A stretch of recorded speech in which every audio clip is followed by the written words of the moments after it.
बिस्मिल्लाहिर्रहमानिर्रहीम। अस्सलाम वालेकुम।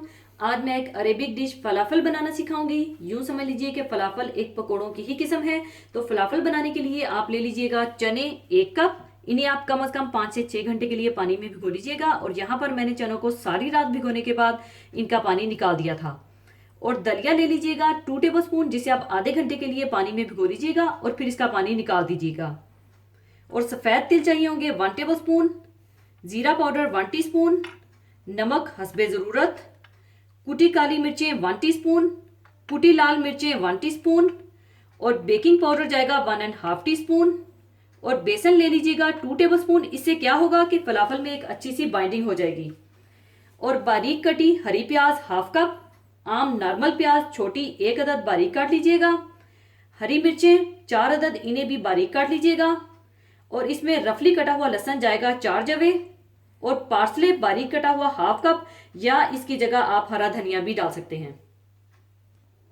सबसे पहले आप चॉपर में पार्सले, रफली कटा हुआ लहसुन, हरी मिर्चें और प्याज और हरी प्याज डाल दें।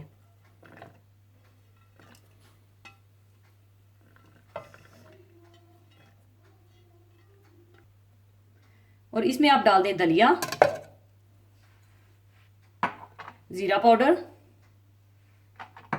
नमक, कुटी काली मिर्चें, सफ़ेद तिल, कुटी लाल मिर्चें, और चने डालकर अच्छी तरह से पीस लें।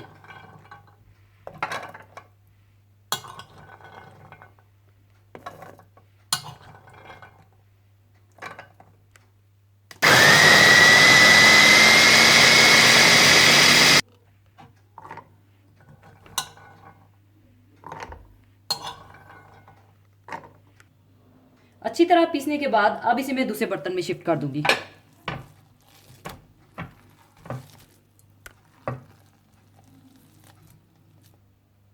इसके बाद आप इसमें डाल दें बेकिंग पाउडर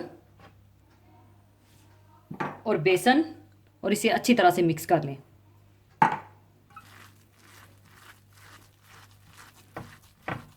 इसके बाद आप हाथों पर तेल लगाकर चाहे गोल, बेजवी या चिपटे छोटे छोटे फलाफल बना लीजिएगा। और मीडियम हीट पर इन्हें फ्राई कर लीजिएगा। और साथ ही आप तेल को भी गर्म कर लीजिएगा।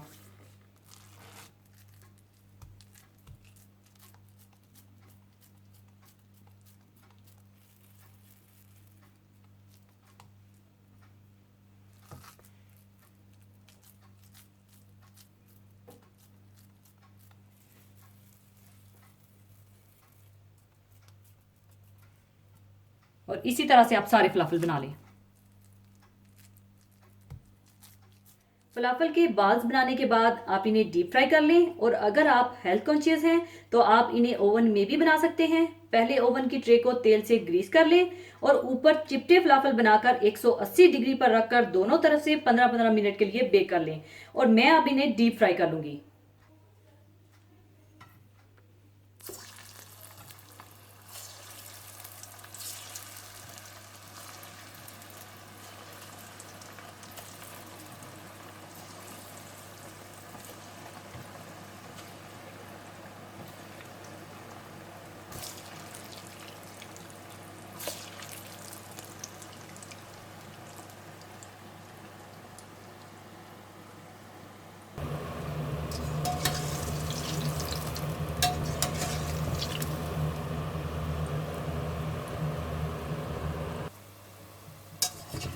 इस तरह से फ्राई करने के बाद आप इन्हें निकाल लें।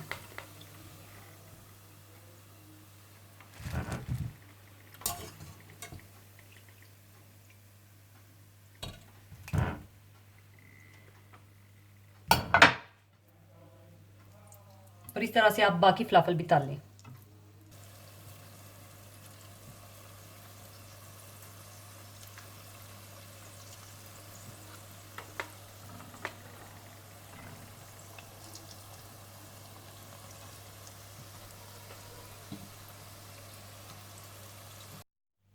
लीजिए, बहुत मज़ेदार फलाफल तैयार हैं। इसके आप बहुत अच्छे से सैंडविचेस भी बना सकते हैं, पीटा ब्रेड, सैलड और सब्जियों के साथ, और साथ ताहीनी सॉस सर्व कीजिएगा।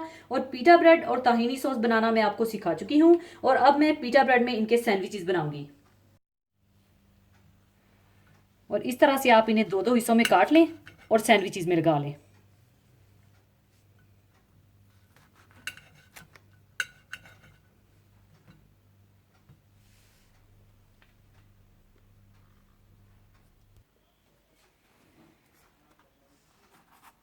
इस तरह से पहले आप पीटा ब्रेड में ताहीनी सॉस लगा लें।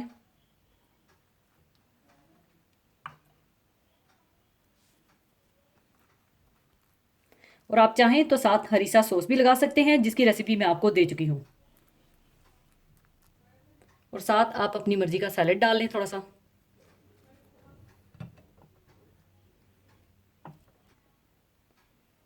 और इसमें आप साथ फलाफल डाल लें, और ऊपर आप ताहीनी सॉस डाल लें। लीजिए, बहुत मज़ेदार फलाफल तैयार हैं। इसे आप रमज़ान के मेन्यू में भी शामिल कर सकते हैं, तो ज़रूर बनाइएगा और दुआओं में याद रखिएगा। और जाने से पहले एक हदीस पाक शेयर करना चाहूँगी। हदीस पाक इस तरह से है।